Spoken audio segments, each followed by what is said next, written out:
एक दूर दराज इलाके में एक बूढ़ा घास काटने वाला रहता था, जिसका नाम वाली दाद था। वह हर सुबह जंगल जाता, लंबी जंगली घास काट कर बांधता और बाजार में जाकर बेच देता। उसे रोज के 30 पैसे मिलते। 10 पैसे वह खाने पर खर्च करता, 10 पैसे कपड़ों पर और 10 पैसे एक मिट्टी के बर्तन में जमा कर लेता।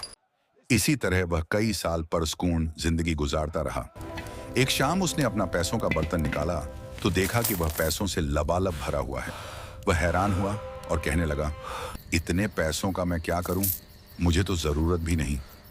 सोचते सोचते उसके दिमाग में एक ख्याल आया। अगले दिन वह बाजार गया, सारे पैसे एक बोरी में डाले और उन्हें एक सुनार के पास ले गया। सुनार ने उसे सभी पैसों के बदले एक खूबसूरत सोने का कड़ा दे दिया। फिर वाली दाद एक व्यापारी के पास गया और उससे पूछा, दुनिया की सबसे आली नस्बत महिला कौन है? व्यापारी ने कहा, बिना शक और शुबहा, रानी खिस्तान। मैं अक्सर उसके महल जाता रहता हूं। वालिदाद ने कहा, जब तुम अगली बार वहां जाओ तो यह छोटा सा सोने का कड़ा मेरी तरफ से उसे तोहफे के रूप में दे देना। व्यापारी हैरान हुआ लेकिन वादा कर लिया। कुछ दिनों बाद व्यापारी रानी खिस्तान के महल पहुंचा और उसे कड़ा पेश किया। कितना रानी खूबसूरत खुश हुई और तोहफा है। बोली, कितना खूबसूरत तोहफा है। तुम्हारे दोस्त को भी मेरी तरफ से तोहफा जाना चाहिए। मेरे खद्म एक ऊंट पर बेहतरीन रेशमी कपड़े लाद देंगे। व्यापारी वह रेशम लेकर वापस आया। वालीदाद ने देखकर परेशानी से कहा, यह तो पहले से भी बड़ा मसला बन गया। मैं इतने कीमती कपड़ों का क्या करूं? व्यापारी ने सलाह दी कि इसे किसी और को दे दो। वालीदाद ने पूछा, दुनिया का सबसे आली नस्बत पुरुष कौन है? व्यापारी ने कहा, निक आबाद का युवा राजा। वालीदाद ने उसे रेशम राजा को देने को कहा। व्यापारी हंसते हुए मान गया। राजा ने रेशम पाकर कहा, बहुत शानदार तोहफा है। बदले में इसे मेरे 12 बेहतरीन घोड़े दे दिए जाएं। व्यापारी 12 घोड़े वाली दाद के पास ले आया। वाली दाद सिर पकड़कर बैठ गया। यह तो बहुत बुरा हो रहा है। मैं इतने घोड़ों का क्या करूं? फिर उसने कहा, 2 घोड़े अपने लिए रख लो और बाकी रानी खिस्तान को दे दो। व्यापारी हैरान हुआ लेकिन मान गया।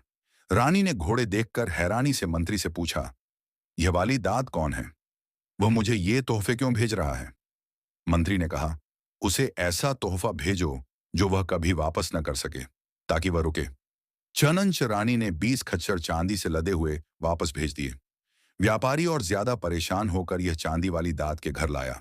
वाली दाद ने आह भरकर कहा, मैंने क्या गुनाह किया है? 2 खच्चर और उनकी चांदी अपने पास रख लो, बाकी राजा निकाबाद को दे आओ। राजा ने सारा मामला सुनकर अपने मंत्री से सलाह ली। मंत्री ने कहा, शायद वह आपसे बेहतर दिखना चाहता है। आप उसे ऐसा तोहफा भेजें जिसका जवाब वह न दे सके। राजा ने 20 ऊंट सोने के पायल के साथ, 20 घोड़े सोने की रकाबों के साथ, 20 हाथी सोने के तख्तों के साथ और 20 खदम वाली दाद के लिए भेज दिए। व्यापारी हैरान होकर यह सब वाली दाद के पास ले आया। वाली दाद बिल्कुल घबरा गया। यह बदकिस्मती कब खत्म होगी? 2-2 जानवर अपने लिए रख लो और बाकी फिर से रानी को दे आओ। व्यापारी ने बड़ी मुश्किल से हाँ की। रानी इस शानदार तोहफे को देखकर हैरान रह गई। मंत्री ने कहा, वह जरूर आपसे शादी करना चाहता है। इतने कीमती तोहफे कोई ऐसे नहीं देता। आपको उससे मिलना चाहिए। चनांच रानी ने एक अत्यंत भव्य काफिला तैयार किया और वाली दाद से मिलने के लिए रवाना हुई। दूसरी तरफ राजा निकाबाद भी उससे मिलने निकल पड़ा। जब वाली दाद ने यह खबर सुनी तो वह परेशान हो गया। अब मैं क्या मुंह दिखाऊंगा?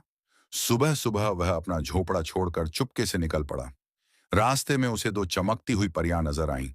वालीदाद घबराकर घुटने टेकते हुए बोला, मैं एक बेवकूफ बूढ़ा आदमी हूं। मुझे जाने दो, मैं अपनी शर्मिंदगी का सामना नहीं कर सकता। एक परी ने कहा, नेक दिल इंसान कभी शर्मिंदा नहीं होता। तुम्हारे पास दौलत नहीं, लेकिन तुम्हारा दिल राजाओं जैसा है। परी ने उसके कंधे को छुआ और वालीदाद के फटे पुराने कपड़े बदलकर शानदार शाही पोशाक में तब्दील हो गए। परी ने कहा, वापस जाओ, अब तुम खुद किसी राजा से कम नहीं लगते।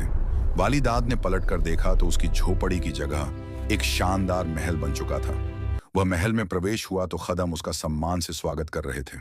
इसी समय पूरब और पश्चिम से 2 काफले महल के बाहर आकर रुके। एक तरफ रानी खिस्तान अपनी पालकी में और दूसरी तरफ राजा निकाबाद अपने शाही घोड़े पर मौजूद थे। वालीदाद ने दोनों का स्वागत किया और इस तरह राजा और रानी की मुलाकात हुई। दोनों एक दूसरे को देखते ही प्यार में फंस गए और कुछ दिन बाद दोनों की शादी वाली दाद के महल में हुई। समारोह कई दिन तक जारी रहा। जब सभी मेहमान रुखसत हुए, वाली दाद ने फिर दिल में सादगी की ख्वाहिश की। सुबह वह महल से निकल गया। रास्ते में वही दो परियां फिर प्रकट हुईं और वाली दाद ने कहा, मैं शुक्रगुजार हूं, लेकिन मुझे अपनी पुरानी साधारण जिंदगी ही पसंद है। परी ने कहा, जैसा तुम चाहो। परी ने उसे फिर छुआ और वालीदाद फिर से वही साधारण घास काटने वाला बन गया। वह अपनी झोपड़ी में बाकी जिंदगी सुकून से गुजारता रहा और उसने कभी फिर कोई तोहफा नहीं भेजा।